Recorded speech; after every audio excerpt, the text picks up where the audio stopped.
जन्म से किसी को भी र और ल में प्रॉब्लम नहीं होती। जन्म से ही किसी को भी र या ल में प्रॉब्लम नहीं होती। ये चीजें एक्वायर्ड होती हैं।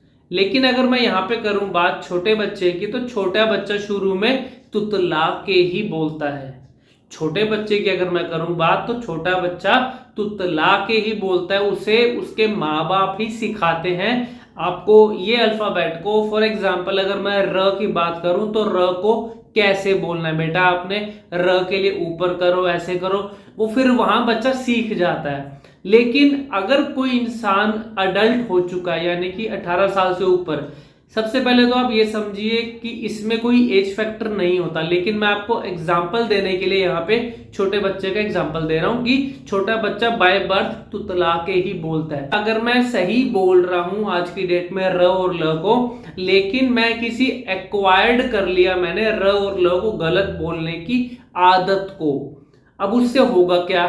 शुरू में तो मुझे लगेगा कि चल कोई बात नहीं, कोई बात नहीं, मुझे खुद को भी नहीं पता लगेगा कि मैंने क्या बोला, वो र और ल निकल जाएगा।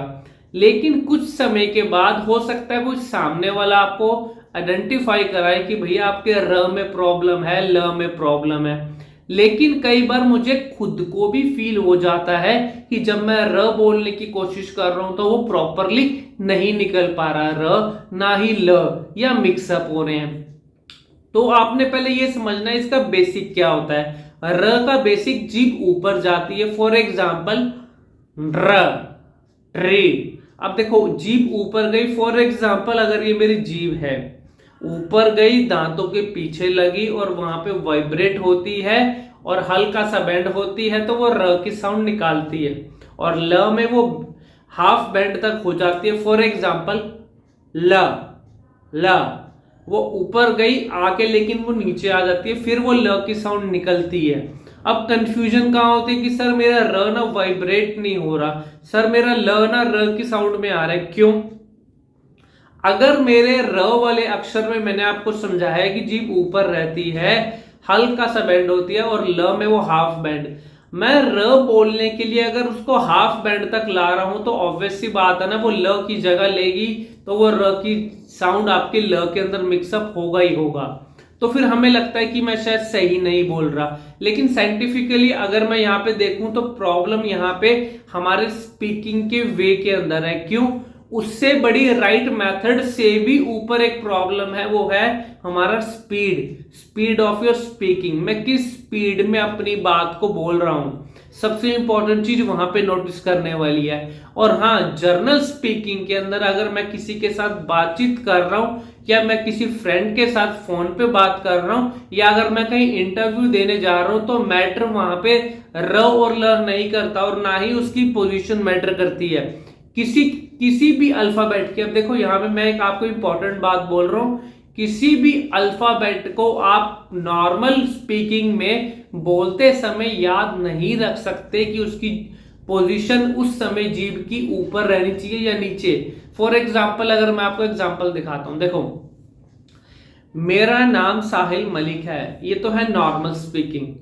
मेरा नाम साहिल मलिक है, मैं करनाल में रहता हूं। अब ये सेकंड जो एग्जांपल आपको दिया, इसके अंदर अब रा मैंने ऐसे क्यों बोला? मैंने कॉन्शियस हो गया, मैं सोचने लग गया कि र की पोजीशन तो ऊपर जाएगी जी, मैंने ऊपर लगाई तो वो साउंड डिफर होगी। अब ऐसा क्यों होता है? फिर नॉर्मल स्पीकिंग में you have to be very much careful कि आपको किसी भी अल्फाबेट के ऊपर इंपॉर्टेंस नहीं देनी। सबसे पहले आपको किसी अल्फाबेट की साउंड पे इंपॉर्टेंस नहीं देनी।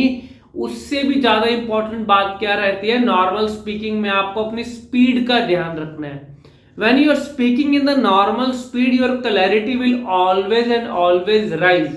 अगर मैं नॉर्मल वे में बोलूंगा, मुझे कुछ सोचने की जरूरत नहीं, सिर्फ ये सोच रहा हूं मेरा स्पीड का लेवल नॉर्मल रहे, तो क्लैरिटी मिलेगी ही मिलेगी।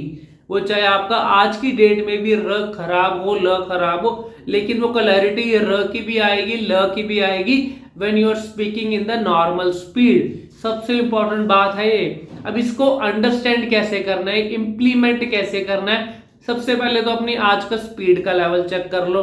मेरा स्पीड का लेवल क्या चल रहा है, मेरा वीडियो बना के देख लो आप खुद का, आपको खुद का ये एक आइडिया हो जाएगा कि जो स्पीड के अंदर मैं बोल रहा हूं क्या वो सही है, उसके अंदर हर अल्फाबेट की साउंड क्लियरली मुझे सुनाई दे रही है।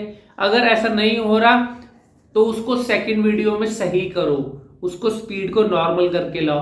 फिर भी नहीं हो पा रहा तो एक ऑनलाइन सेशन आप लेके देख सकते हैं, आपको हम लाइव दिखा देंगे उसका राइट मेथड क्या है बोलने का, और उससे आपका कॉन्फिडेंस कैसे बूस्ट होगा और उसको इंप्लीमेंट आपने किस वे में करना है। सभी क्वेश्चंस का आपका जवाब आपको सिर्फ और सिर्फ एक ऑनलाइन सेशन के अंदर मिल जाएगा।